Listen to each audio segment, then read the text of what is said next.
Welcome to Summer Shorts here on First Reading Podcast. The first reading passage that I am going to be focusing on for this Sunday, August 17th, actually there are two of them, Isaiah 5, 1 through 7, and Psalm 80, especially verses 8 through 19. Now, I like these two passages because they both make a very interesting case about the world in which we live using a metaphor. It's all metaphors, so stay with me. Now, let's begin with Isaiah chapter 5. The passage starts with an announcement of a song. Verse 1 says, "Let me sing for my beloved, my love song concerning his vineyard." That's quite romantic, to be honest. And clearly, the speaker wants to tell us something or a story about someone that they care deeply about. And as the story unfolds, we will come to see that the owner of this vineyard is God. Note in verse 2 that everything about the planting of this vineyard is deliberate. It's very deliberate. The soil is fertile. Stones on the soil are cleared, ready for planting. A watchtower is built to protect this vineyard, and a wine press is installed in anticipation for the harvest. Every detail, as the passage shows, clear attention and love. Then comes the turning point in verses 2b, which is very typical of most biblical passages, but also especially prophetic literature. The unexpected turn in verse 2 says, "He expected the vineyard to yield grapes, but it yielded wild grapes." Too bad. Now listen for the disappointment here. Verse 4, we hear God voicing the disappointment even more directly, which says, "What more was there to do for my vineyard that I have not done it?" What more is there that God could have done that he hadn't done already? And if there's anything or anyone to be faulted, clearly according to the passage, it is the vineyard. It's not God, because God has done everything possible to yield a bountiful harvest. And so expectedly, in verse 5, the tone of the passage changes. "I will remove its hedge, and it shall be devoured. I will break down its walls, and it shall be trampled." Hey, that sounds like an unpleasant scene. Could this be some kind of a punishment? Perhaps yes, but more so in my reading, it is more of a decision to stop protecting something that isn't producing what it is meant to be. Essentially, God is sort of withdrawing the investment that he's making into this plant. And so far, the passage has been speaking in, heavy metaphorical terms. The question still holds. Who is this vineyard? And what is this expected produce? It's a really good question. And in verses 7 of Isaiah 5, the metaphor begins to be made plain.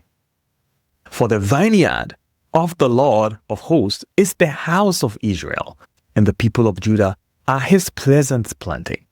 He expected justice, but saw bloodshed, righteousness, but he heard a cry." Clearly, Israel is his vineyard, and the produce that is expected is righteousness. But instead, God gets something completely different. I think that the poem sort of captures the kind of society that God longed to see, among Israel. But as we have seen, and I have repeated, it turns out to be something completely different. Now, hold that thought for a moment as we shift to Psalm 80, because I see some points of dialogue and parallels.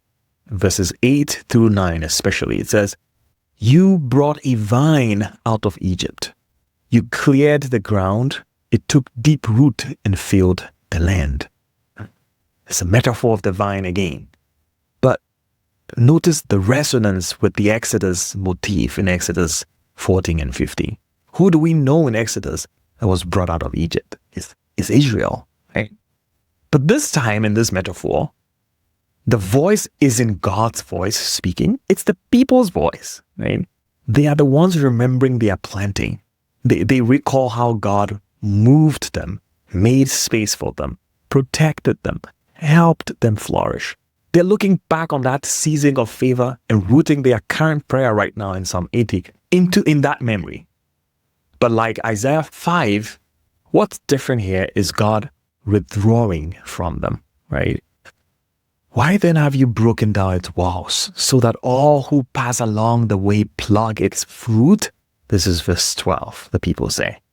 Do you hear the complaint in the voice of the people? They are clearly naming their vulnerability, but also naming their present situation, which is, we were once protected, we were once nurtured by you, God. But today, oh my God, you have taken your protection away. In fact, they ask what Isaiah 5 never lets the vineyard ask, which is the question of why. So while Isaiah gives us God's heartbreak, Psalm 80 gives us the people's confusion. And as we saw in Isaiah, it's God who says, what more could I have done? Here in Psalm 80, it's the people saying, why have you torn us down? There's on one side, there's this speech of an investment, a disappointment. And on the other, there's this speech of loss and pleading and prayer and petition. And if you ask me, I would say both perspectives are true. So maybe these two texts exist together in this lectionary today so that we are pushed to think very hard about the fractured space of mutual grief, mutual disappointment, where perhaps maybe divine hope and human memory meets in some kind of a metaphorical tension. Yet, grief is not the last word in this passage. The refrain that runs through Psalm 80 multiple times in verses 3, verses 7, verses 19 is a refrain more like a chorus. Restore us, O God of hosts. Let your face shine that we may be saved. In other words, God, whatever the reason for this ruin, please don't stay far. Don't go silent. Turn your face toward us. So maybe that's what these two passages are here to leave us with.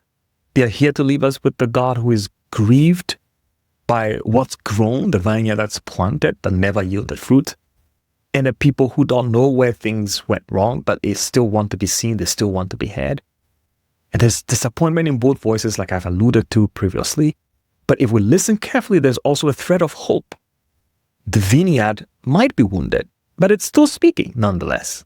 And the planter, who is God, we trust, is still very clearly listening to the plea of the people in Psalm 80. So these two passages clearly don't offer explanations to how things go, but they still make space for us to think very well about the kind of world that God is longing for and the kind of people that we are becoming. At least they help us name the space between God's hope and our response in a very honest way. And even more powerful in Psalm 80, it gives us the language for what to say when we feel the distance between us and God. And that language, I think, is beautiful, which is, restore us, O God of hosts, let your face shine that we may be saved. This is all I have for you today. Enjoy preaching. See you in another episode.